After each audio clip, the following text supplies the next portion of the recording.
හරිම සුමුදුයි.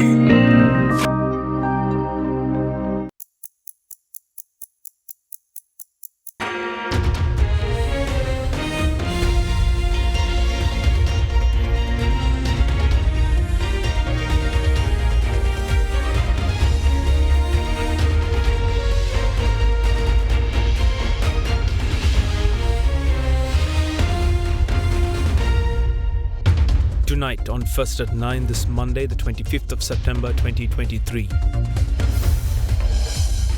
Enforcer CBSL. Central Bank ready to take action against those who violate the Constitution, says CBSL Governor Dr. Nandalal Veerasinghe.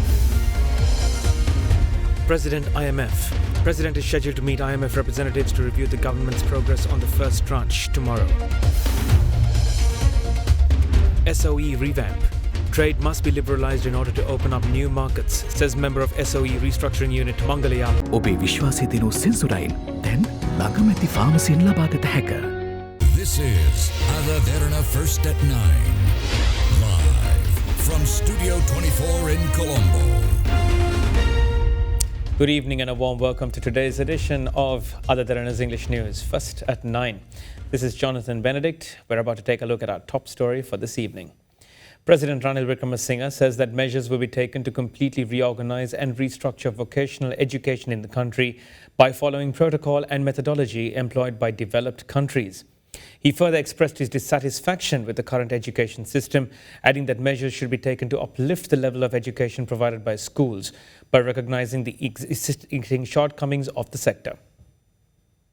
The Seethawaka Swarunwala program was held this morning at the Rajasinghe Central College, Hanwala, under the patronage of President Ranil Wickremesinghe. During the event today, 12,000 students were distributed school equipment and uniforms with assistance by the Chinese government. එකතකින් මේ තියෙන අධ්‍යාපන ක්‍රමය ගැන මට සෑහීමකට පත් වෙන්න බෑ. විශේෂයෙන්ම අපි ගන්නවා නම් උසස් පෙළ පන්තිවල, සාමාන්‍ය පෙළ පන්තිවල මෙහෙත් අධ්‍යාපනය ලබනවා, ටියුෂන් පන්තිවලත් අධ්‍යාපනය ලබනවා. ඒ කියන්නේ එකම විෂය, එකම පාඨමාලාව අපි ක්‍රම දෙකකින් අධ්‍යාපනය ලබා ගන්න. ආණ්ඩුවත් මුදල් වියදම් කරනවා, ගෙදර අයත් මුදල් වියදම් කරනවා. සමහර විට උසස් පෙළ ශිෂ්‍ය ශිෂ්‍යාවන් පාසලට එන්නෙත් නැහැ.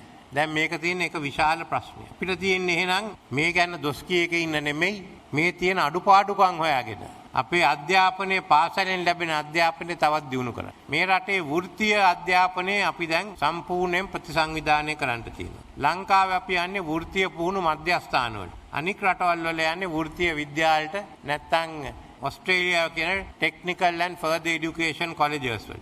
අපිත් ඒ ක්‍රමවේදය දිහා බලලා ඒ අනුව අපිත් ඒ උවමනා ප්‍රතිසංවිධාන කරන්න තිබෙනවා. President Ranil Wickremesinghe is scheduled to meet with representatives of the International Monetary Fund tomorrow to review the government's progress and commitment regarding the first tranche of the IMF. The final discussion will convene tomorrow. The program is a 48-month arrangement under the extended funding facility of the IMF, and a $2.9 billion bailout is to be disbursed to Sri Lanka in 8 tranches. The first tranche of approximately $330 million was disbursed to the Ministry of Finance on the 22nd of March. This came 2 days after the initial approval of the bailout package. In order to receive the second tranche, which amounts to $330 million, Sri Lanka needs to successfully complete the upcoming progress review. Following the meeting today between President Ranil Wickremesinghe and representatives of the International Monetary Fund, an agreement is expected to be signed regarding Sri Lanka getting the second tranche of the bailout package. The Governor of the Central Bank of Sri Lanka, Dr. Nandalal Veerasinghe, assured his assistance on behalf of the Central Bank to take action against any individual or authority who has made comments violating the Constitution regarding debt repayments. In a hard-hitting statement, the CBSL chief took issue with his officials being blamed as instigators for the breakdown in law and order last year, by virtue of announcing that foreign debt repayment would be temporarily halted. Further, in other news, the State Minister of Finance, Shehan Semasinga, commented on the execution of the first review of the IMF, adding that obtaining the second tranche from the IMF and assistance from other multilateral finance institutions will result in the long-term economic growth of the country. 2022 අප්‍රේල් 12 වෙනිදා අපිට දේශනාය ගෙවීමේ හැකියාව නැති බව ප්‍රකාශ කරනකොට රජය මගෙන් මුදල් අමාත්‍යාංශය සහ මහ බැංකුව විසින් ව්‍යවස්ථාව උල්ලංඝනය කළා මේවා කරා කියලා මම දැක්ක භාගික දවස්වල යම් මත පළලා තිබුණා. මතයක් පළ වුණා අර රටේ අරගලයක් ක්‍රියාත්මක වෙලා දේශපාලනයන්ගේ ගෙවල් ගිනි තැබීමට හේතු වුණේ වෙන්න මේක කියලා. ජනතා නියෝජිතයන් කියන සමහර අයගෙන් ප්‍රකාශ වුණා. ඒක නිසා අපේ ගෙවල් ගිනි ගියන්නේ නැතුව අන්න අහවල් නිලධාරීන් මහ බැංකුව අධිපති ගියේ හෝ බාණ්ඩාගාර ලේකම්ගේ හෝ එයාගේ ගෙවල් ගිනි තියන්න කියලා මොනම ආකාරයක හෝ ප්‍රචණ්ඩත්වය අපි වෘත්තීය නිලධාරීන් වශයෙන් ප්‍රතික්ෂේප කළ යුතු දෙයක්. මහජන නියෝජිතයන් වශයෙන් මම හිතන්නේ ඒකත් අනිවාර්යයෙන්ම ප්‍රතික්ෂේප කළ යුතු දෙයක්. යම් කෙනෙක් කිසිම ආකාරයකින් මේ රටේ රාජ්‍ය නිලධාරියෙක් සහ දේශපාලනයක බලධාරියෙක් හිටපු ජනාධිපතිතුමා හෝ හිටපු මුදල් ඇමතිතුමා හෝ හිටපු බලධාරීන් හෝ දැනට ඉන්න බලධාරීන් විශේෂයෙන් මේ ණය ගෙවීමේ නොහැකියාව ප්‍රකාශ කිරීම සම්බන්ධයෙන් ව්‍යවස්ථා උල්ලංඝනය කර නැත්නම් වහාම ඒ ගැන පරීක්ෂණයක් කළා අවශ්‍ය නීතිමය කටයුතු ගන්න කියන එකට මම හිතන්නේ ඒක විවෘතව තම කැමැත්තෙන් ප්‍රකාශ කරන්න ඕන. ඒ සඳහා දෙන්න පුළුවන් උපරිම සහයෝගය අපි මහ බැංකුව වශයෙන් මුදල් අමාත්‍යාංශ වශයෙන් ඒ සඳහා සහයෝගය ලබා දෙයි. මේ සතිය එහෙම නැත්නම් සති දෙක අපේ රටට ඉතාම තීරණාත්මක සති දෙකක්. ජාත්‍යන්තර මූල්‍ය අරමුදල අපේ පළවෙනි සමාලෝචනයේට අපි සියලු දෙනා මුහුණ දෙනවා. එතනදී කොතෙක් දුරට අපි එකඟතා සම්පූර්ණ කරලා තියෙනවද? තව කොතෙක් දුරට අපි එකඟතා වර්ධනය කරගත යුතුද? අපි වෙනස් කරගත යුතුද? මෙතෙක් අපිට විවිධ සිවිල් සමාජයෙන් ලැබිච්ච කාරණා පිළිබඳව මේ සියල්ල සම්බන්ධයෙන් පුළුල්ව සාකච්ඡා කරනවා. අපි සියලු දෙනා රටක් හැටියට තේරුම් ගත යුතු කාරණය තමයි අපි දීර්ඝ කාලයක් නොකරපු මීට දශක කිහිපයකට කලින් සිදුවිය යුතු ලෝකයේ අනික් රටවල් අනුගමනය කරපු නිවැරදි ක්‍රමවේද අනුගමනය කරන්න යන ප්‍රතිසංස්කරණ අද ආර්ථික අර්බුදයක් මැද අපිට ක්‍රියාත්මක කරන්න සිදු. මෙතනින් එහාට ගමන් කිරීම මේ ප්‍රතිසංස්කරණ වැඩපිළිවෙල කොතෙක් දුරට ශක්තිමත් කරගන්නවද කියන කාරණය තීරණාත්මකයි. ඒක ක්‍රියාත්මක කරද්දී කෙටි කාලීනව යම්කිසි අපහසුතාවයක් රටේ ජනතාවට තවදුරටත් දැනෙනවා. ඒක අපි රජයක් හැටියට බැහැර කරන්නේ නැහැ. හැබැයි ඒ නිවැරදි ප්‍රතිසංස්කරණ ස්ථාපිත කරලා ස්ථාවර වීම දීර්ඝකාලීනව රටේ ආර්ථිකයට සහ ජනතාවට යහපත් ජීවිතයක් ගත කරන්න ප්‍රධානතම හේතුව බවට පත්. එයින්ද අපේ පළවෙනි සමාලෝචනය සාර්ථකව අවසන් කිරීම, එතනින් පස්සේ දෙවෙනි මාරිකය ජාත්‍යන්තර මූල්‍ය අරමුදලෙන් ලබා ගැනීම, ඊට පස්සේ එතනින් බැඳිච්ච අනිකුත් බහුපාර්ශ්වික මූල්‍ය ආයතන විසින් ලබා දෙන සහයෝගයන් ලබා ගැනීම, ආයෝජකයන්ට අපේ රටේ ආර්ථිකය පිළිබඳව ගොඩනැගෙන විශ්වාසය තහවුරු කර ගැනීම, දීර්ඝකාලීන ආර්ථික වර්ධනයක් වෙත ලබන අවුරුද්දේ ඉඳලා පියනැගීම සඳහා ප්‍රධාන කාරණාව බවට පත් වෙනවා. With measures being taken to restructure government-owned enterprises and propel them towards profitability, other reforms related to trade must take place simultaneously. These were thoughts echoed by member of the State-Owned Enterprises Restructuring Unit, Mangala Yapa, on what the country needs to attract more investors. Meanwhile, former CEO of the Ceylon Chamber of Commerce, Manjula De Silva, said that with a holding company being decided to govern state-owned enterprises, expectations are that more transparency and unbiased supervisions of firms with minimum political interference will be the status quo going forward. Speaking to Indivari Amawata during our current affairs program at Hyde Park on AdaDerana 24, officials on the forefront of the restructuring process discussed the way forward for Sri Lanka through the divestment of state-owned enterprises. So going forward, looking at how this effort can be brought together, what other rules or policies and regulations are you looking at from an investment environment point of view that you're pushing the government towards? It's a question of addressing all the issues simultaneously, how much capacity they have, what is the political environment to do all the transformation that is necessary, etc. Because we are all time pressed, because so many things have to be done simultaneously. So I think a lot of steps have been taken, and that has to move forward. As you correctly know, FTA with Thailand is now almost being finalized. Hopefully by within few more couple more rounds that will be concluded. I heard President talking about the comprehensive economic and technical partnership agreement with India, which was stagnated, which will move, and then we have made a request trying to join RCEP. So these are on the trade side very proactive, positive movements. But of course, one thing is saying that, the second thing is getting that done. So that means a lot of tariff liberalization and other reforms will have to happen. Customs procedures, trade liberalization will have to take place. Once that area, particularly because trade and investment are interlinked, if the trade side gets more liberalized and more reformed, naturally that will also create a larger market, because as you know, India and the subcontinent is growing at a massive pace. So with that, Sri Lanka becomes a very attractive place for investment. Basically, the corporate governance has to improve tremendously. I mean, if you really want to even market some of these SOEs to the foreign investors, I mean, that is one thing we need to focus on. So that is where actually getting them listed on the stock exchange, I mean, that's something, which will expose them to some sort of discipline. Another important aspect, I think, which we could not talk about is that the government has a plan to set up a holding company, which will, act as a kind of a mother organization. For the SOEs, because whatever that we may divest, it will take some time to get through the divestiture program, and there will be also some entities that are strategically important to the government that they will want to retain majority ownership. But these also, I think we need to reorganize them in a better way. And one of the ways in which it has been done successfully in many other markets is to bring them under one single entity, which is professionally managed and which kind of acts as a buffer between the SOEs and the government. In most of the countries, they have adopted this kind of a model. And one of the things they do is actually they ensure that the SOEs are properly governed. Professionally. And they follow a code of conduct, and the boards are appointed typically by this entity, and where they ensure that there is no political interference in the appointment of boards. So this is something again which we are looking forward to, because we understand that the cabinet has already approved the concept of a holding company. So when that is set up, and once the SOEs are brought under that entity, I think we could see, apart from the divestment program, we should be able to see these entities being governed in a much more professional manner. So I think, necessity is the mother of invention.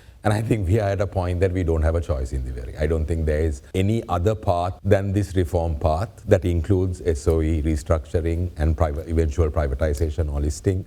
And there is no option. So I think all citizens will benefit by having the SOEs being turned into more efficient privately run organizations contributing to the national economy. Parliamentarian of the Sri Lanka Podujana Peramana Namal Rajapaksa today stressed that his party prioritizes decisions for the betterment of the country, despite the fact that those decisions could potentially be disadvantageous to the party. Meanwhile, State Minister of Investment Promotions Dilum Amunagama said that despite the JVP undergoing a cosmetic name change to the National People's Power, they still carry their same identity and modus operandi. With that, let's take a look at some of the views heard in the political arena today. සාම්ප්‍රදායික වම විධායක ජනාධිපති ක්‍රමයට විරුද්ධ වෙච්ච ඔවුන්ට අනන්‍ය වූ ආර්ථික ක්‍රමවේදයක් තිබුණ වමක් අපිට තිබුණේ. හැබැයි අද ජනතා විමුක්ති පෙරමුණ නියෝජනය කරපු ඒ පිරිස කියන්නේ අපිට පොඩි ඡන්දේ එපා අපි කෙලින්ම ලොකු ඡන්දෙටම තමයි ලෑස්ති වෙන්නේ කියලා. කියන්නේ විධායක ජනාධිපති ක්‍රමය අහෝසි කිරීමක් පිළිබඳව තවදුරටත් මම හිතන්නේ කතා කරන්නේ නැහැ. ඒකෙන් තේරුම දැන් වමේද කොහෙද ඉන්නේ කියලා මට නම් ටිකක් අමාරුයි හොයාගන්න. දැන් තමුන්වහන්සේලා කවදා හරි දැකලා තියෙනවා ලංකා ඉතිහාසයේ මැතිවරණ මෙහෙම කල් ගියපු ජනවාරි මාසේ 5 වෙනිදා පළාත් පාලන මැතිවරණ පවත්වනව ප්‍රකාශයටපත් කරා. පෙබරවාරි මාසේ මුල නාම යෝජනා බාරගත්තා. මාර්තු මාසේ 9 වෙනිදාට ඡන්දෙ දින නියම කරා. නැවත අප්‍රේල් 25ට ඡන්දෙ දින නියම කරා. හැබැයි ඡන්දෙ තිබ්බේ නැහැ. ඒ ඡන්දෙ තිබ්බේ නැත්නම් ඔවුන් ඡන්දෙ ප්‍රකාශයටපත් කරනකොට තිබුණු තත්ත්වේ නෙවෙයි. ඡන්ද ව්‍යාපාරය ඇතුලේ ඔවුන්ට නියත පරාජයක් ජාතික ජනබලවේගයට නියත ජයග්‍රහණයක් ලැබිලා තියෙනවා. මැතිවරණ කොමිසමේ සමාජිකයන් ඉල්ලා අස් කරගෙන ඡන්දෙ කඩාකප්පල් කරා. කඩාකප්පල් කරලා උන් කල්පනා කරා ජාතික ජනබලවේගයේ වර්ධනය අඩපණ කරන්න පුළුවන් වෙයි. තව පොඩි උප්පරවැටි ඒගොල්ලෝ කල්පනා කරනවා. ඒ උප්පරවැටි සියල්ල පරාජයටපත් කරලා නව ආණ්ඩුවක් ගොඩනැගීම සඳහා අවශ්‍ය වෙන ජාතික ඡන්දය අපිට ලබා. අද අනුර කුමාර දිසානායක මහත්මයා හිටපු අමාත්‍යතුමා කෙතරම් කෑ ගැහුවත් එදා ප්‍රේමදාස ආණ්ඩුවෙන් ජනතා විමුක්ති පෙරමුණේ තරුණයෝ ඝාතනය කරනකොට ඒ තරුණයෝ බේරගත්තේ මහින්ද රාජපක්ෂ කියන එකත් මතක තබා ගන්න. අපි දේශපාලනය කරනකොට රට ගැන හිතලා තීන්දුව ගන්නවා. ඒ යම් තීන්දුවල අපි රට ගැන හිතලා ගත්තත් ඒ තීන්දුව දේශපාලනික වශයෙන් අපට අවාසිදායක අවස්ථා තියෙන්න පුළුවන්. හැබැයි අපි විශ්වාස කරනවා මේ රටේ ඒකීයත්වය ආරක්ෂා කරන ගමන් එකිනෙකාගේ සංස්කෘතියට ආගමට ගරු කරන ගමන් රට ගොඩනැගිය යුතු දේශපාලන ප්‍රතිපත්ති මේ රටේ ස්ථානගත විය යුතුයි කියලා අපි විශ්වාස කරනවා. පොදු ජන පෙරමුණ කියන්නේ එවැනි දේශපාලන බලවේගයක්. මම විශ්වාස කරනවා පොහොට්ටුවේ දේශපාලන ව්‍යාපාරය යම් ප්‍රතිශතයක් තිබෙනවා. ඒ ප්‍රතිශතේ හැර උන්ට ජයග්‍රහණය කරන්න තරම් රටේ ජනතාවගේ ප්‍රසාදයක් නැහැ. මොකද අපි වැටිලා ඉන්න තාමත් දුෂ්කර තත්ත්වයක. ඒ තත්ත්වෙන් ගොඩ එන්න එකම විකල්පය සමගි ජන බලවේගය හා සජිත් ප්‍රේමදාස මැතිතුමාගේ නායකත්වයෙන් මේ රට බාර ගැනීම පමණයි. දැන් මේ වෙනකොට ලංකා දේශපාලනේ දැඩිම අභියෝගයට ලක් වෙලා අසරණ භාවයට පත් වෙච්ච නායකයෙක් තමයි සජිත් ප්‍රේමදාස කියන්නේ. ඇයි? රනිල් බලවත් වෙනවත් එක්ක රනිල් සජිත්ගේ ගෙදර මුක්කු ගලවන් යනවා, යටඩී ගලවන් යනවා, උළු බානවා. එහෙම තත්ත්වයක තියෙන්නේ. දැන් කොහමද පොහොට්ටුවේ නායකත්වය දැන ජාතික නායකත්වයෙන් නම් කෑලි කැඩිලා තියෙන්නේ. කවුද නායකයා? කොහාටද යන්නේ? නිශ්චිත නැහැ. ආන්නේ තත්ත්වයේ පක්ෂපත් වෙනවා. බස් ගිනි තිබ්බෙත්, ට්‍රාන්ස්ෆෝමර් ගිනි තිබ්බෙත් ඒ අය. තේ ෆැක්ටරි ගිනි තිබ්බෙත් ඒ අය. දලදා මාලිගාවටත් බෝම්බ ගැහුවේ LTTI JVP විතරයි වෙන කවුරුත් ගැහුවේ නැහැ. පාර්ලිමේන්තුවට LTTI වත් ගැහුවේ නැහැ JVP එක බෝම්බ ගැහුවා. දෙකේ වෙනසක් නැහැ. ඉතින් කකුලුවා කියන්නේ රටේ ජනතාව නම් කකුලුවාට නොපෙනෙන්න යට ඉඳන් මුට්ටියට ගින්දර දාන්නේ ජනතාව. ඒක ගින්දර දාන්න බොහොම දක්ෂයිනේ. ගිය දවස්වල ගෙවල් කීයක් ගිනි තිබ්බද? ඒ නිසා ජනතා විමුක්ති පෙරමුණ කියන එක ජාතික ජන බලවේගයේ කිරුවයි කියලා. කොටියාගේ පුල්ලි තාම ඇඳුමට තියෙනවා. A 46-year-old passenger was attacked and abducted by a group of people yesterday while commuting in a bus from Marvella to Kandy. The victim, in a daring show of courage, however, had escaped the abductors and was admitted to the Gampola Teaching Hospital. Meanwhile, a Kenyan national was arrested at the Derana International Airport, attempting to smuggle 4 kilograms of cocaine, worth 300 million rupees in cookie tins, believe it or not. Suffice to say, the operation completely crumbled, pardon the pun, as he was apprehended by Sri Lankan customs. With that, here's a look at more news across the island in brief. A group of people who arrived in a van intercepted an SLTP bus travelling from Marvella to Kandy and proceeded to attack a passenger on board with a knife before abducting him. The 46-year-old passenger, however, had escaped from his abductors and reported to the Gampola police last night. Following his arrival to the police station, the victim was later admitted to the Gampola Teaching Hospital. Further, in Wadua last night, an unidentified person who entered a house attacked the 77-year-old house owner with a sharp weapon and fled the scene. The victim was admitted to the Panadura Base Hospital and transferred to the Colombo National Hospital after suffering serious head trauma. In other news, a person was hacked to death with a sharp weapon last evening at the Tallunna intersection on the Veerakettiya Ranna Road. Following preliminary investigations into the matter, it was revealed that the person was attacked due to a personal dispute. However, no suspects were arrested in relation to the murder. Meanwhile, a Kenyan national was arrested by officers of the Sri Lanka Customs Narcotics Control Unit at the Bandaranaike International Airport in Katunayaka, along with 4 kilograms of cocaine, estimated to be worth about 300 million rupees. Customs officers said that 180 capsules of cocaine weighing 4 kilograms in total were found concealed inside 3 metal cookie tins inside his hand luggage. I've got business news for you on the other side of this short break. Stay tuned.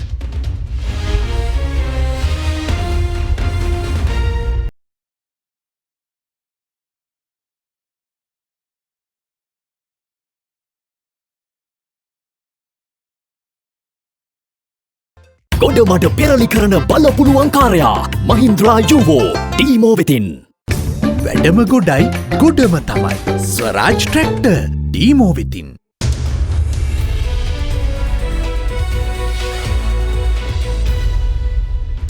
Welcome back. The Colombo bourse closed in red today, dragged by losses in financial stocks. The Colombo Stock Exchange all-share price index closed down 0.36% to end at 11,216.50 points. Senkadagala Finance and Expo Lanka Holdings were the top losers on the index, falling 13.36% and 1.08% respectively. Trading volume on the ASPI fell to 22.8 million shares from 33.1 million shares in the previous session. Meanwhile, the S&P SL20 fell by 0.44% to settle at 3,164.52 points. Market turnover fell to 550 million rupees from 1.11 billion rupees in the previous session. The capital goods sector was the top contributor to market turnover, while the insurance sector was the second highest contributor. Foreign investors were net buyers, purchasing stocks worth 25.7 million rupees, while domestic investors were net sellers, offloading shares worth 537.5 million rupees. Meanwhile, market experts say that with the monetary policy review next week, expectations are rife that further policy rate cuts will boost investor sentiments in the markets. Amrit Fernando joins us now with a few thoughts to round off our Markets in View segment for the week.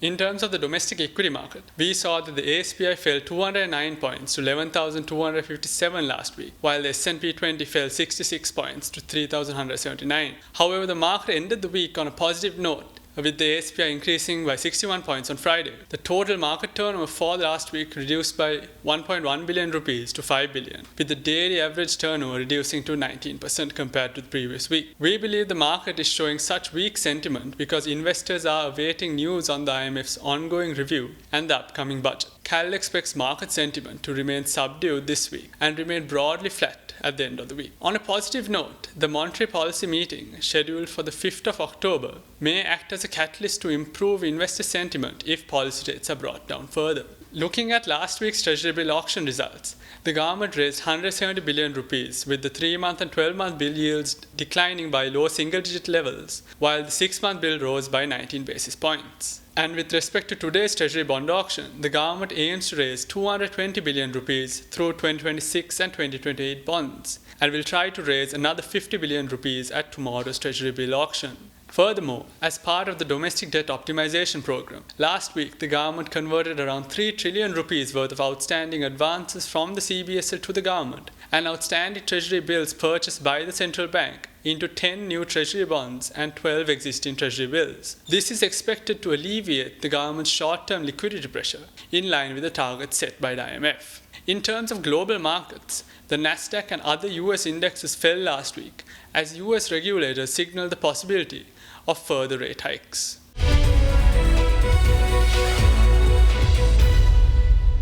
With that, let's take a look at how the rupee traded against other major currencies during the day.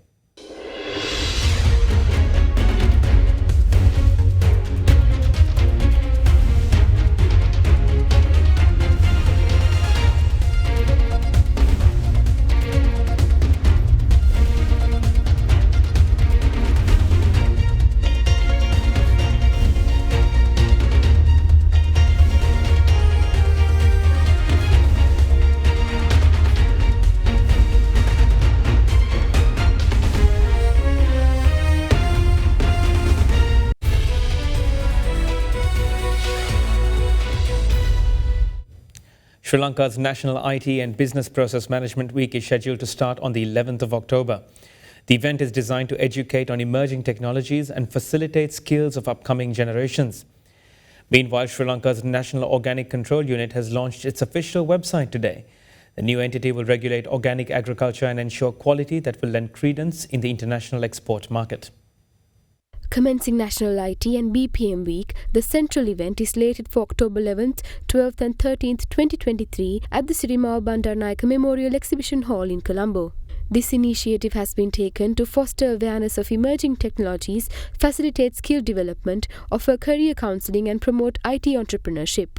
The program's target audience includes school students from public and private universities, vocational education institute students, job seekers and entrepreneurs within the Western Province, and the program will provide a platform for industry insights and career guidance in IT and business processes. Sri Lanka's control body for organic agriculture, the National Organic Control Unit, operating under the Sri Lanka Export Development Board, launched its official website today. The website development was done through the project support to small and medium enterprises in the organic agriculture sector in Sri Lanka, which was jointly co-financed by the European Union and German Federal Ministry for Economic Cooperation and Development, implemented by GIST Sri Lanka. Sri Lanka's Test Agro, a subsidiary of the Test conglomerate, said that it's planning to start the newly proposed tin can manufacturing line in October 2023. Due to import restrictions, the import of machinery to start production has been delayed from April 2022 to June 2023, where the company was able to establish a letter of credit for the import of machinery.